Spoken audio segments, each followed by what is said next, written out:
تیرے قدموں میں جو ہے غیر کا منہ کیا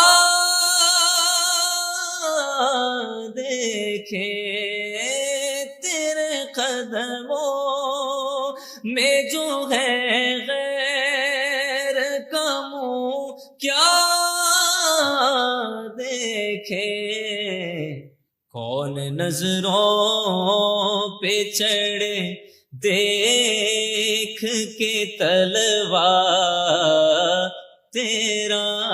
سبحان اللہ سبحان اللہ۔ اب میری نگاہوں میں جچتا نہیں کوئی جیسے میرے سرکار ہیں ایسا نہیں کوئی۔ اب دیکھیں نظروں پہ چڑھے ایک محاورہ ہے، یعنی نظروں میں سجے یا نظروں میں جچے، ان معنوں میں استعمال ہوتا ہے۔ کہا ہم تو سرکار کے قدموں میں ہیں بلکہ تلووں میں ہیں، آپ کے قدموں میں بیٹھے ہیں، اب ہمیں کسی کا منہ کیا دیکھنا ہے، کسی غیر کے پاس کیا جانا ہے، اب کہاں جا سکتے ہیں، اور وہ گر بھی کیسے سکتا ہے جو سرکار کے قدموں میں بیٹھا ہو۔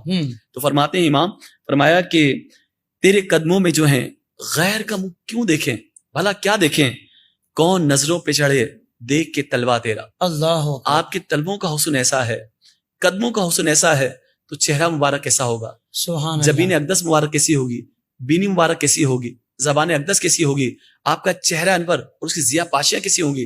تو فرماتے ہیں کہ کون نظروں پہ چڑھے دیکھ کے تلوا تیرا، اب میری نگاہوں میں جچتا نہیں کوئی جیسے میرے سرکار ہیں ایسا نہیں کوئی۔ قدموں میں جبیں کو رہنے دو، چہرے کا تصور کیا کہنا، جب چاند سے بڑھ کر ایڑی ہے، رخسار کا عالم کیا ہوگا، اللہ اکبر اللہ اکبر۔ رخسار کا عالم کیا ہوگا۔ علامہ صاحب آپ ایک خوبصورت بات دیکھیں شعر میں کہ سیدی اعلیٰ حضرت کو یہ گوارا نہ ہوا کہ آپ کہتے کہ بھائی جس کی نظروں میں حضور کا چہرہ سما جائے اس کی نظروں میں کسی اور کا چہرہ کیسے آ سکتا ہے۔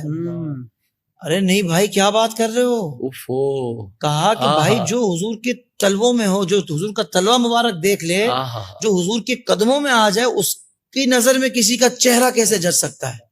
یعنی کیا ادب کا لحاظ رکھا، آپ یہ دیکھیں یار، عشق کا انداز تو دیکھیں یار۔ جب بھی تو ہم کہتے ہیں یہ عاشقوں کے امام، ہم کیا کہتے ہیں، عشق بھی یہی ہے، اہل عشق کہتے ہیں، عشق بھی یہی ہے اور حقیقت بھی یہی ہے، حقیقت بھی یہی ہے۔ سبحان اللہ، کوئی مبالغہ نہیں ہے۔